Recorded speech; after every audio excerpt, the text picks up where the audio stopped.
So hello all my dear students, BTM classes Kathumbar में math 47 के साथ मैं Sonu Chaudhary. So my dear students, आज हम बात करेंगे कॉम्प्लेक्स नंबर की। किसकी बताओ? कॉम्प्लेक्स नंबर की। कॉम्प्लेक्स नंबर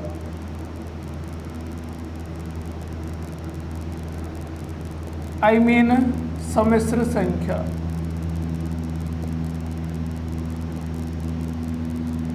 सम्मिश्र संख्याएं। सो इस टॉपिक में सबसे पहले हम बात करेंगे कि कॉम्प्लेक्स नंबर होते क्या हैं। What is the definition of complex number, need for complex number, integral power of iota. उसके बाद इसी कॉम्प्लेक्स नंबर की कुछ प्रॉपर्टीज़ हैं, जैसे addition of complex number. Addition के लिए भी हम कम्यूटेटिव, एसोसिएटिव, आइडेंटिटी इनवर्स, उसके बाद सब्ट्रैक्शन, मल्टीप्लिकेशन। फिर मल्टीप्लिकेशन के लिए भी हम इनका जो कम्यूटेटिव, एसोसिएटिव, आइडेंटिटी और इनवर्स सभी प्रॉपर्टीज़ के बारे में डिस्कस करेंगे और इन सभी पॉइंट्स के बारे में डिस्कस हम बहुत ही सरलता से करेंगे। सो माय डियर स्टूडेंट्स, अगर बात करें कि कॉम्प्लेक्स नंबर की नीड क्यों हुई,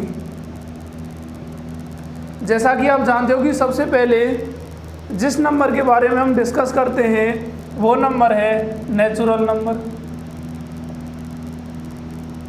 नेचुरल नंबर और नेचुरल नंबर 1 से स्टार्ट होता है और कहाँ तक जाता है? इनफाइनाइट तक। क्योंकि नेचुरल नंबर को ही हम क्या कहते हैं? काउंटेबल नंबर कहते हैं।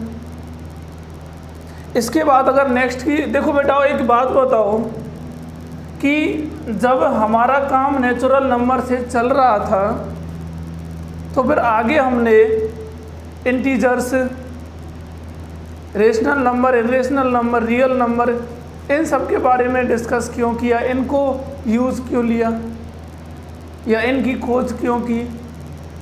तो सबसे पहले अगर बात करें कि देखो बेटाओ, जैसे कोई भी नेचुरल नंबर है, ए और बी दोनों क्या हैं? नेचुरल नंबर हैं। और जब दोनों नेचुरल नंबर हैं और हमें पता है कि ए ग्रेटर है बी से, ये क्या है? ग्रेटर है बी से।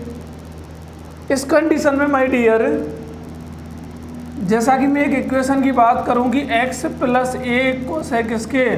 b के। x plus a equals to b हो गया।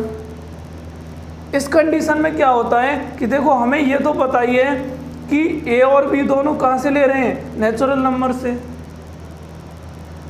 और इस कंडीशन में a ग्रेटर है किससे? b से। अब यहाँ पर जब a ग्रेटर है b से, आई मीन ये जो इक्वेशन है ये कुछ इस तरह होगी, तो क्या यहाँ x का कोई आप ऐसा नेचुरल नंबर ला सकते हो जो इस इक्वेशन को सेटिस्फाई कर जाए?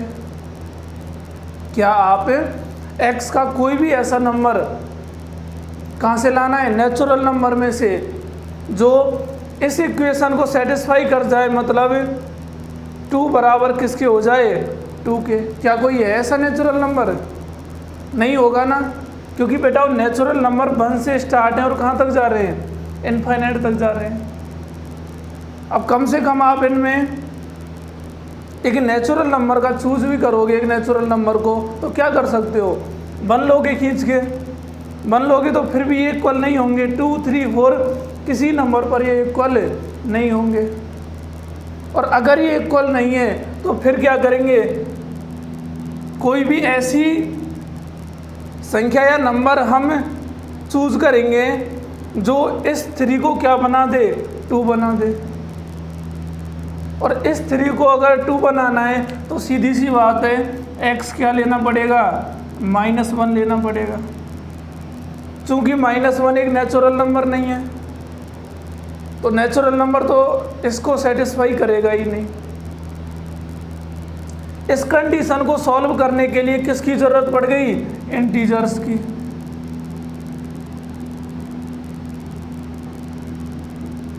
पूर्णांक की। पूर्णांक होते क्या हैं? -∞, -3, -2, -1, 0, 1, 2, 3 से लेके कहाँ तक जाते हैं? इनफाइनाइट तक जाते हैं। ये सभी क्या हैं? इंटीजर्स हैं, पूर्णांक हैं। अब देखो इसी इक्वेशन में अगर x आप क्या ले लेते हो? -1 पुट कर लेते हो तो ये क्या होगा? -1 + 3 = 2, मतलब 2 = 2 आ गया। तो एक इंटीजर x की वैल्यू, जो एक इंटीजर है, वो गिवन इक्वेशन को क्या कर रही है? सेटिस्फाई कर रही है। इसके बाद क्या होता है कि अगर नेक्स्ट इक्वेशन की बात करें तो वो हो गई x = क्या आ गया? b आ गया। x = क्या आ गया? b आ गया। अब यहाँ पर सपोज करो कि a की जगह यहाँ पर 2 लिया गया है और b की जगह क्या ले लिया? 1 ले लिया। ध्यान देना माय डियर स्टूडेंट्स, x × 2 = क्या है? 1 है। अब हमें इस केस में x का एक ऐसा मान लाना है जो RHS साइड को क्या बना दे? 1 बना दे। जो LHS साइड को क्या बना दे? 1 बना दे, क्योंकि RHS साइड ऑलरेडी क्या दिया गया है? 1 दिया गया है। अब दोनों को अगर सेटिस्फाई करना है तो मतलब LHS = क्या होना चाहिए? RHS होना चाहिए। इन दोनों को इक्वल करने के लिए आपको भी पता है कि हमें x का क्या मान लेना पड़ेगा? 1/2 लेना पड़ेगा। और 1/2 एक इंटीजर नहीं है। 1/2 एक इंटीजर नहीं है। अब इस प्रकार के इक्वेशन को सॉल्व करने के लिए हमें एक ऐसे नंबर की आवश्यकता पड़ी, एक ऐसे नंबर की नीड हुई जो क्या है कि p/q फॉर्म है, जो क्या है कि p/q फॉर्म है। और p/q फॉर्म किस में आती है? रेशनल नंबर में आती है। तो यहीं से कौन आ गया? थर्ड नंबर, रेशनल नंबर की नीड हो गई।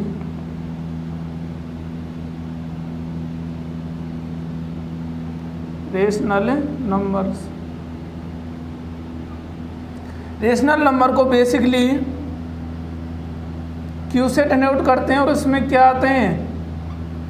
p/q के फॉर्म के नंबर्स इसमें शामिल किए जाते हैं, जहाँ पर Q तो आता है ≠ 0 और p व q दोनों कहाँ से लिए गए हैं?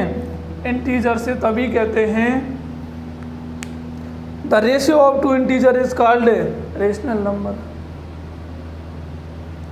ये काउंटिंग नंबर हो गए। इंटीजर्स क्या कहते हैं कि इनमें अगर होल नंबर के साथ साथ नेचुरल नंबर, जो नेगेटिव नेचुरल नंबर है, उनको भी ऐड कर दिया जाए तो कौन आ जाते हैं? इंटीजर आ जाते हैं। वहीं अगर 2 इंटीजर्स को अगर रेशियो में डिनोट कर दें, द रेशियो ऑफ 2 इंटीजर, वो क्या कहलाता है? रेशनल नंबर कहलाता है। अब इस कंडीशन को, इस इक्वेशन को सेटिस्फाई करने के लिए किसकी ज़रूरत है? 1/2 की। तो 1/2 क्या है कि रेशनल नंबर है। तो इसी 1/2 के द्वारा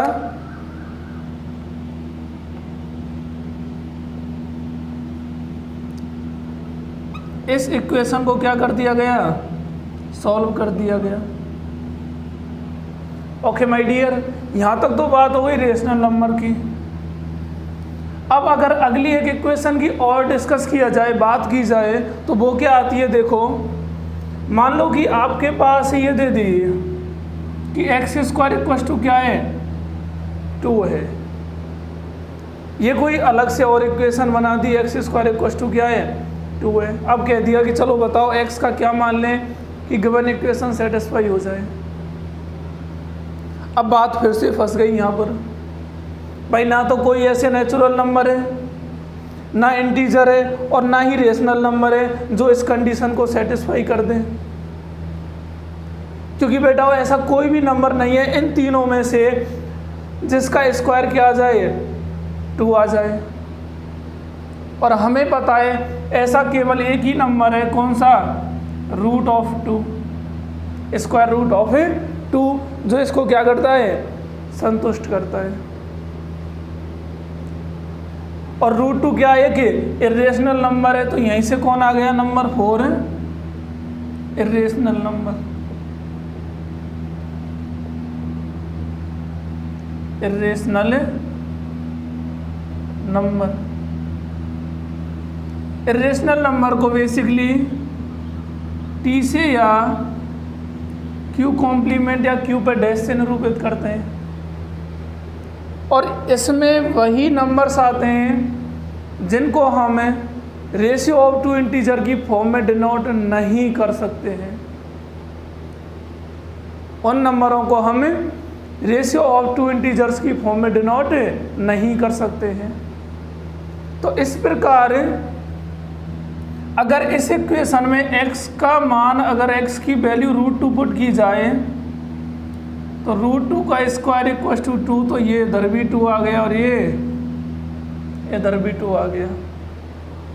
तो इस इक्वेशन को एक इर्रेशनल नंबर क्या कर देता है, सेटिस्फाई कर देता है। उसके बाद अगर नेक्स्ट की बात की जाए तो जो नेक्स्ट इक्वेशन आई हमारे सामने वो आ गई एक्स स्क्वायर इक्वल टू -2 आ गई। X square equal to -2 my dear, आप भी जानते हो कि ऐसा इन सभी में से कोई भी नंबर नहीं है जिसका स्क्वायर क्या आ जाए, -2 आ जाए। इनमें से ऐसा कोई भी नंबर नहीं है जिसका स्क्वायर क्या हो, -2 हो। इस कंडीशन में बेटा केवल एक ही नंबर इनको सेटिस्फाई कर सकता है और वो है रूट में -2। केवल एक नंबर ही इनको सेटिस्फाई कर सकता है, वो भी क्या है, रूट में -2 आ जाए। और बेटा ये नंबर जो आपको दिख रहा है ये क्या है, इमेजिनरी नंबर। ये क्या है, इमेजिनरी नंबर। तो यहीं से कौन आ गया, फिर इमेजिनरी नंबर आ गया।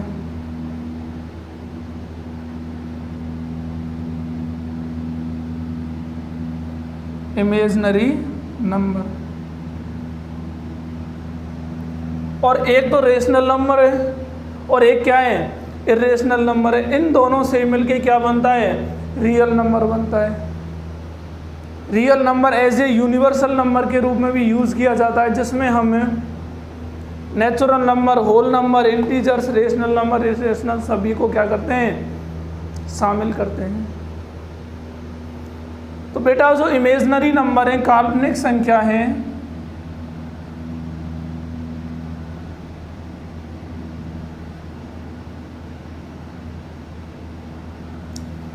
ये वो संख्याएं होती हैं जिनके स्क्वायर रूट में एक नेगेटिव रियल नंबर आता हो, या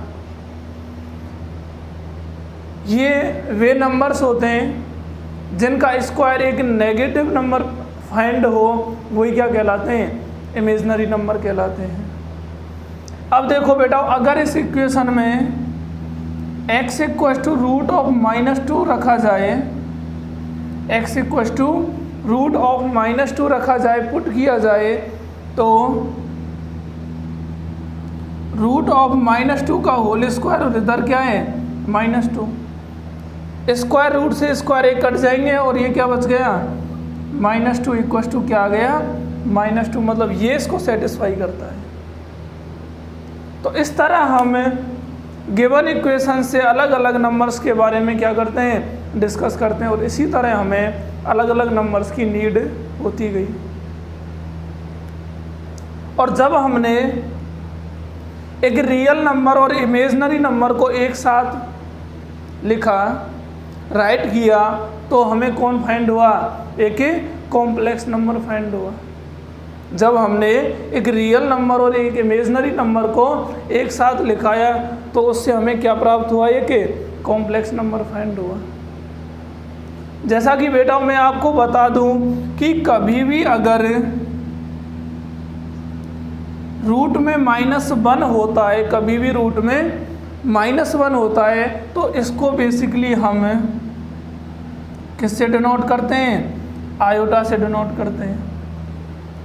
इसको हम किससे डिनोट करते हैं?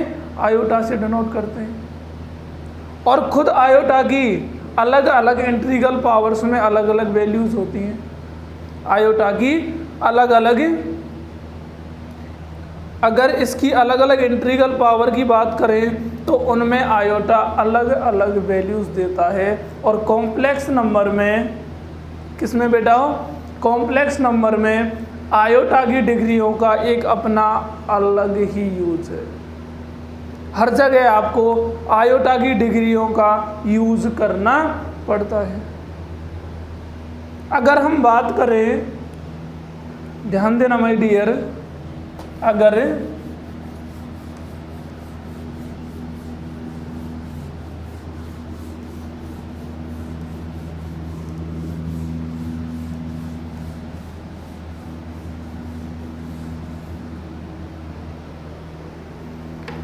नेक्स्ट अगर हम बात करें पॉइंट की, वो आता है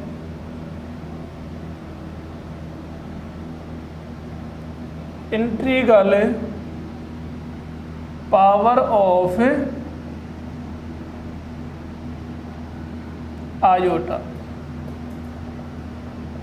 integral power of iota.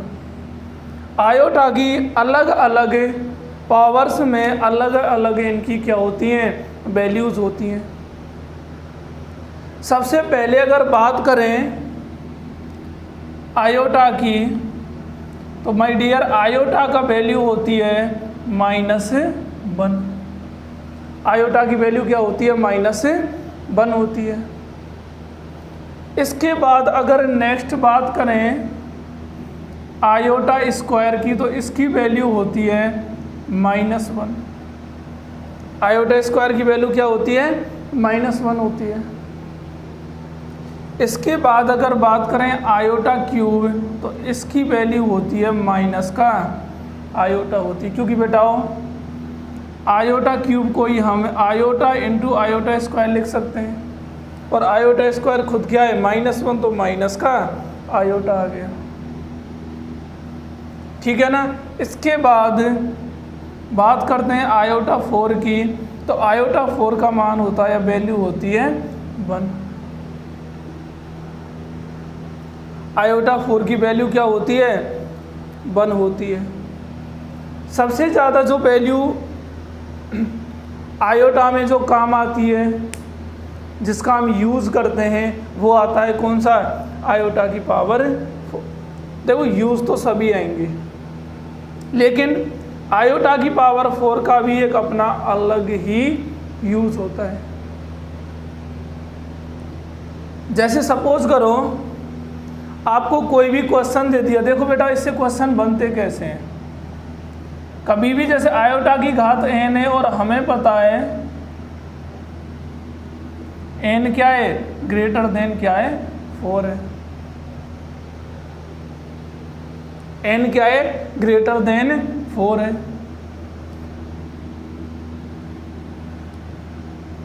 Then we divide n by 4 and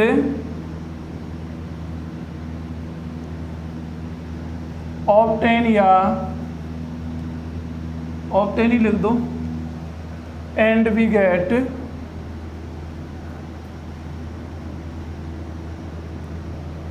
reminder.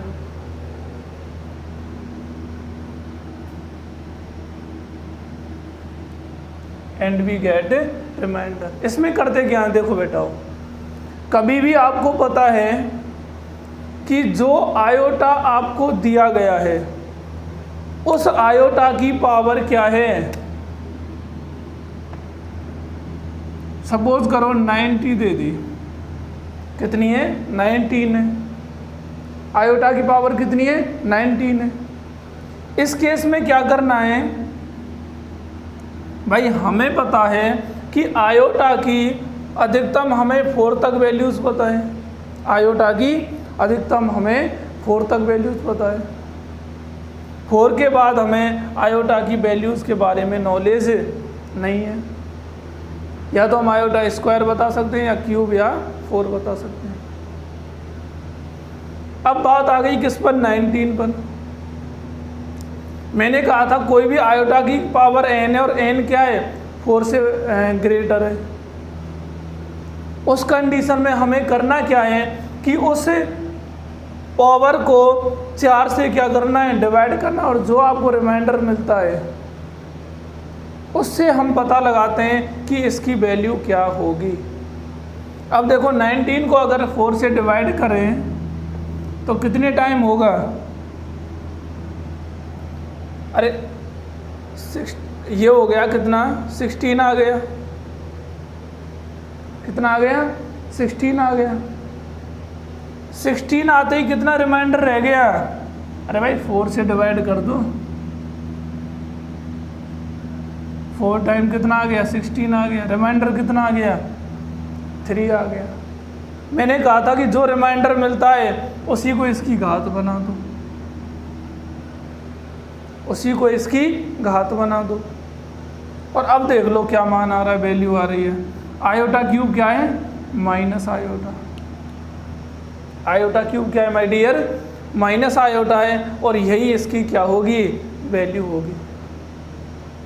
अब चाहे आपको आयोटा का जो घात है कुछ भी दे दे, आपको आयोटा की घात अगर कुछ भी आ जाए, आपको क्या करना है, 4 से डिवाइड करना है और रिमाइंडर देखना है। और जो रिमाइंडर आपको प्राप्त होगा उसी से आप पता लगा लेना कि भाई इसकी वैल्यू क्या होगी, इतनी होगी। अब देखो बेटा, अगर इसको 4 से डिवाइड करें, किसको, 239 को, कितने टाइम होगा,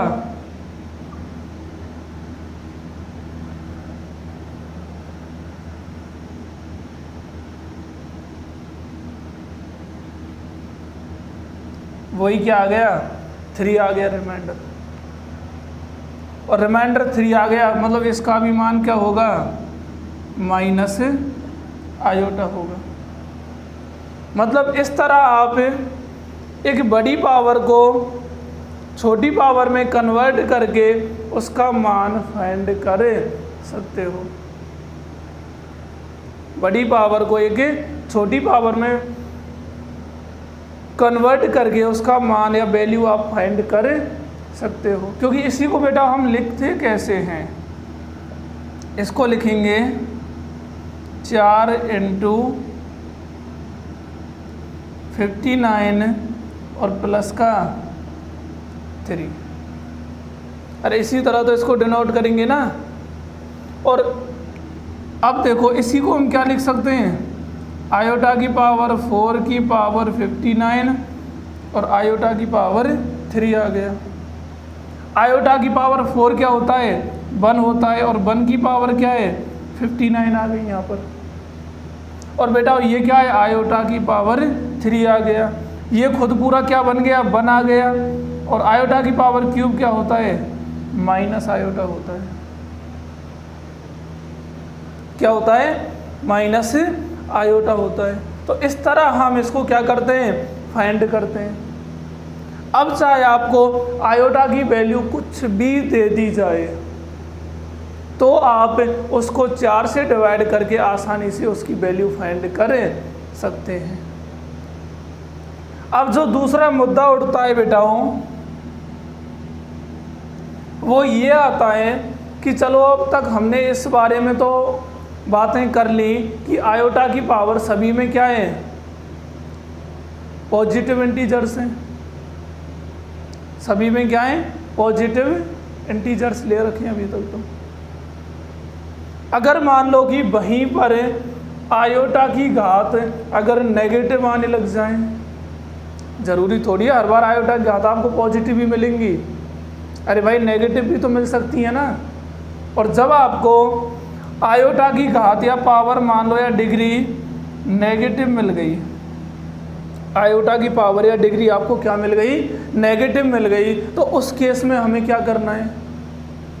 सो माय डियर, उस केस में देखो नेगेटिव डिग्री का मतलब होता है 1 आयोटा हो गया। भाई यहाँ पर डिग्री माइनस है, अगर इसको न्यूमेटर से डिनोमिनेटर में ले जाएंगे तो क्या होगा, डिग्री पॉजिटिव हो जाएगी। तो यहाँ पर हमें क्या फाइंड हो गया, 1 आयोटा फाइंड हो गया। अब 1 आयोटा को तो हम रख नहीं सकते। सो इस केस में अगर कभी भी आपको डिनोमिनेटर में कोई भी आयोटा या आगे चल के कॉम्प्लेक्स नंबर मिल जाए तो उसका एक ही हल होता है, उसका हम क्या करते हैं, रेशनलाइजेशन करते हैं।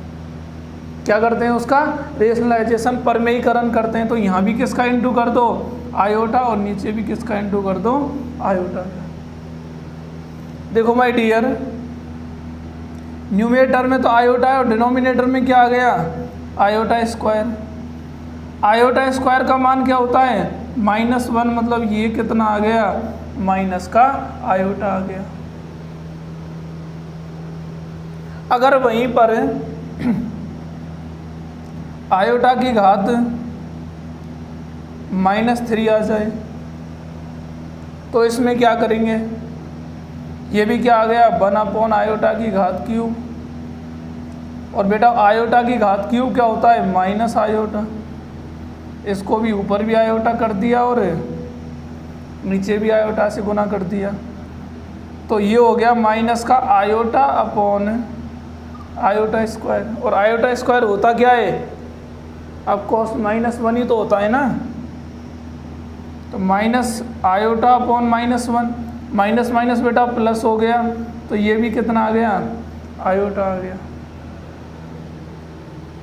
अब ज़रूरी थोड़ी है हमेशा आपको नेगेटिव में भी 3 घात तक की बात की जाए, अरे ज़्यादा भी तो कर सकता है ना। तो इसमें आपको आयोटा की घात -19 भी दे सकता है, अभी हमने बात की है। आयोटा की घात कितनी आ सकती है, -19 भी आ सकती है। तो इस केस में क्या करना है, देखो बेटा इस केस में पहले तो इसको डिनोमिनेटर में ले जाना है, फिर इसको क्या करना है, 4 से डिवाइड करना है और रिमाइंडर देखना है। तो कितना आया था, आयोटा क्यूब आया था। और आयोटा क्यूब का मान क्या है हमारे पास है, आयोटा हो गया। तो बेटा चाहे घात कुछ भी हो, कितनी भी दी गई हो, अगर नेगेटिव घात है तो उसको कहाँ ले आना है, डिनोमिनेटर में ले आना है और वहाँ पर हल करके फिर उसका क्या कर देना है, रेशनलाइजेशन कर देना है। और अगर घात या पावर या डिग्री पॉजिटिव है तो उसमें तो कोई सोचने की ज़रूरत है ही नहीं। इस कंडीशन में तो आपको सीधा ही क्या करना है, सीधा ही क्या करना है बेटा, 4 से डिवाइड करना है अगर n > 4 हो, रिमाइंडर देखना है और वैल्यू सीधी की सीधी पुट कर देनी है। तो ये होती है इंटीग्रल पावर ऑफ आयोटा। इनको क्या कहते हैं my dear, integral power of iota. अगर बात की जाए अब जैसे बेटा इसको अगर हम हटाएं तो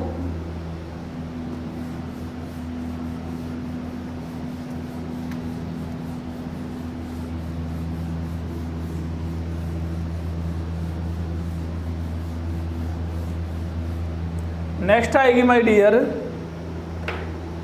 इसी में 2 कंडीशन है। एक तो √a इंटू क्या है, √b, ये होता है बेटा √ab होता है। सीधा ही याद रख लो, ज़्यादा झंझट में भी मत पड़ो। एक होता है √-a इंटू √-b, ये होता है -√ab होता है। हमेशा याद रखना, अगर दोनों पॉजिटिव है √ab हो गया और दोनों नेगेटिव हैं तो -√ab हो गया। अब अगर बेटा अगर इसकी अगर प्रूफिंग भी देखें, इसकी अगर क्या करें, प्रूफ भी करें इसको, तो बेटा आप जानते हो √-a है, √of क्या दिया हुआ है, -a दिया गया है। रूट ऑफ -a को आप क्या लिख सकते हो? अरे इसको तो हम ऐसे लिखेंगे भाई, रूट ऑफ -1 और इनटू क्या आ गया, a आ गया।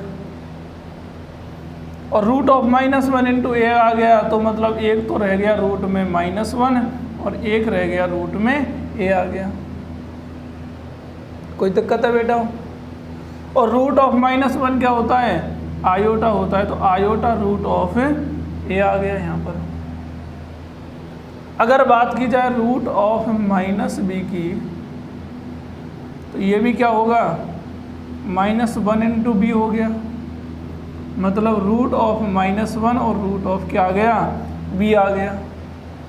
रूट ऑफ -1 होता क्या है, आयोटा, रूट ऑफ b। अब इन दोनों को क्या कर दिया, इनटू कर दिया, क्या आ गया, iota root of a into iota root of b आ गया। अगर बेटा आयोटा का आयोटा से इनटू करेंगे तो कितना आएगा, iota square,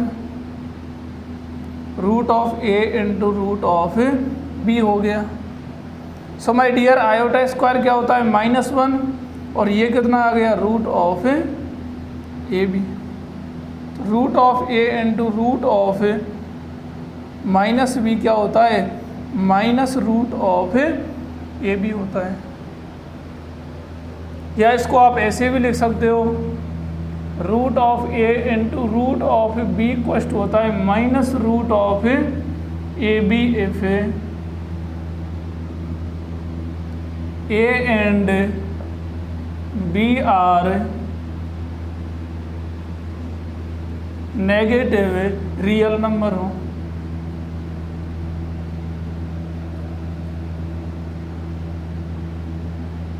negative real number हो। ठीक है माय डियर। अब अगर हम बात करें कॉम्प्लेक्स नंबर की, किसकी, कॉम्प्लेक्स नंबर की,